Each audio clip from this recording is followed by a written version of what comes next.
This is the Great Pyramid of Giza, built by the pharaoh Khufu in the 27th century BC. It consists of an estimated 2.3 million stone blocks, with an average weight of more than 2 tons.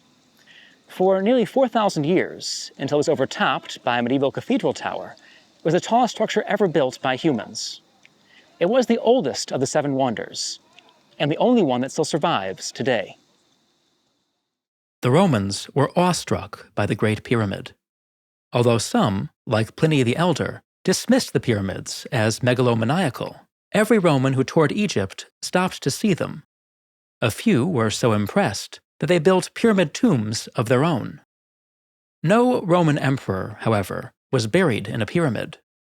As far as we know, no emperor even contemplated building one, for the excellent reason that it would have been a public relations disaster. An imperial pyramid would have been seen as a hallmark of tyranny, a wild extravagance, an utter rejection of Roman principles. But let's imagine that, for some reason, an emperor decided to build a monument in Egypt on the scale of the Great Pyramid. Let's imagine, further, that this Roman pyramid would not be built at Alexandria, the provincial capital, but near its model in the vicinity of Memphis. A Roman emperor would have had to contend with many of the same basic constraints that Khufu faced 2.5 millennia before. The most immediate problem would have been assembling and feeding a vast workforce. The pharaohs of the Old Kingdom built their pyramids during the flood season, when the fields were underwater and most agricultural workers were unemployed. An emperor would doubtless have followed suit. Many craftsmen could have been recruited from Memphis, still a substantial city in the Roman period. Laborers would also have been readily available. Farmers in Roman Egypt were obligated to spend several days each year repairing dikes, canals, and other public works. The corvée system could have been extended to pyramid building. Construction might also have been facilitated by the guild-like associations into which the craftsmen of Roman Egypt were organized. The government often called upon these organizations to produce goods for the military. Their services could just as easily have been deployed in the service of a state-sponsored construction project. Even if the Romans had set out to imitate the Great Pyramid, they would never have created an exact replica. Khufu's pyramid reflected an essentially Egyptian, and specifically Old Kingdom, conception of divine kingship. It was designed to perpetuate the pharaoh's role as a living god and guardian of his people. Roman architects, unaware of or indifferent to the pyramid's original significance, would almost certainly have simplified its design. We'll discuss how this might have been done after a quick word about this video's sponsor. As a YouTuber, I spend most of my day, sometimes 10 hours or more, at a desk. I used to use this chair. It's okay, but it isn't ergonomic. I looked a long time to find something more comfortable and reliable, so I was thrilled when FlexiSpot reached out and asked me to try their C7 Max. The C7 Max is designed for comfort. It features adaptive lumbar support, which can be adjusted to the user's height.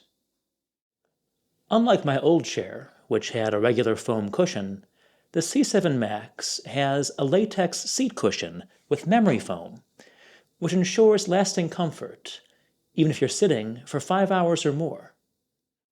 Both the headrest and armrests are adjustable for everything from productivity to gaming, and the chair reclines easily.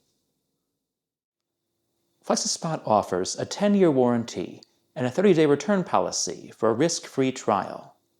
Use the code in the video description for the best price, and get your C7 Max, the best office chair for long-term sitting, today. Returning to our topic, how might the Romans have modified the design of the Great Pyramid if they set out to build a replica? Some clues are provided by the Pyramid of Cestius, built at Rome during the reign of Augustus as the tomb of a wealthy magistrate. The pyramid is 100 Roman feet, 30 meters square, and 125 Roman feet, 36 meters tall. Although the casing is white Italian marble, The bulk of the pyramid consists of Roman concrete. The tomb chamber is a simple rectangular room crowned by a barrel vault. To judge from this example and general Roman practice, a Roman replica of the Great Pyramid would likely have featured arches and vaults of brick-faced concrete in place of the huge granite slabs that supported the ceilings of chambers and passageways in Khufu's pyramid. I doubt, however, that a Roman replica of the Great Pyramid would, like the Pyramid of Cestius, have been made primarily of concrete. Although it would have been easier to lay than millions of limestone blocks, Roman concrete dried slowly and deformed under great weight. Masonry was more reliable. Khufu's workmen quarried limestone with wooden mallets and copper chisels, which had to be sharpened frequently. The Romans, using iron tools, would have cut and shaped stone much more efficiently.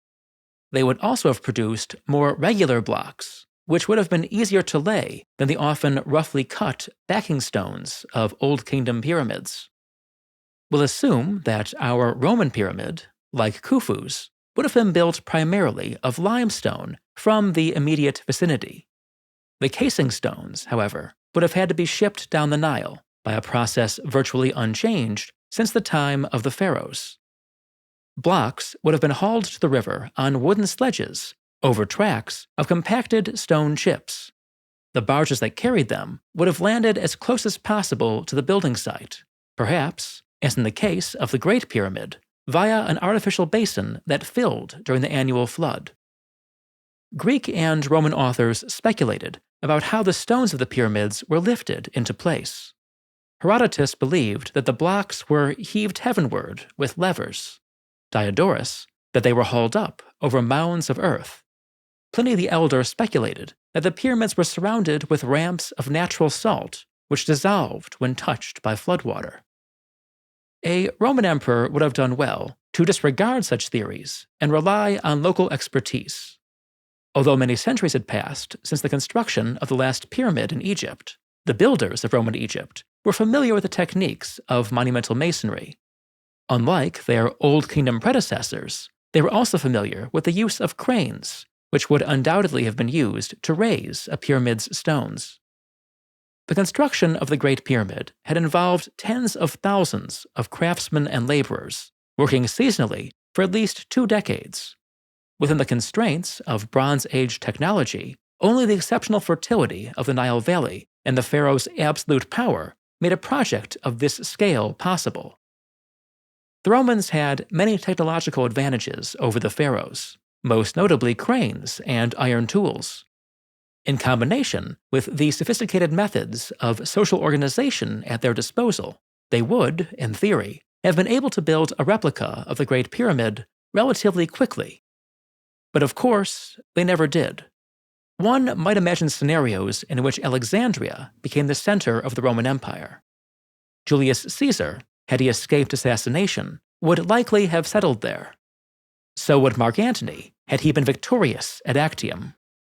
Avidius Cassius, the general who tried to raise the eastern provinces against Marcus Aurelius, orchestrated his rebellion from Alexandria.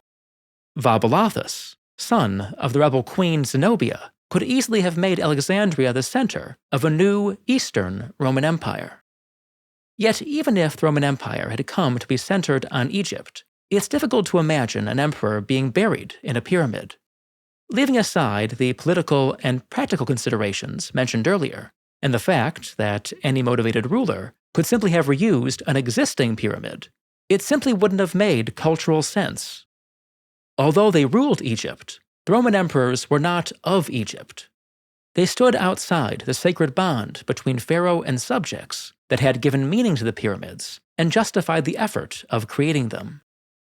Lacking that, a pyramid was just a pile of stone. For more on the relationship between Roman emperors and their Egyptian subjects, check out my new Artifact of the Month video, coming next week, which is centered on a statue of Caracalla as pharaoh. I'd like to thank History for Granite, a channel dedicated to the Egyptian pyramids, for helpful comments on my script. I recently brought a group to some of Egypt's most iconic sites. If you'd like to join me on a historical tour next year, visit my trips page, linked in the description. You'll find more Told in Stone content on my Patreon, home to my series Rome in Review, and on my other channels, Told in Stone Footnotes and Scenic Routes to the Past. Thanks for watching.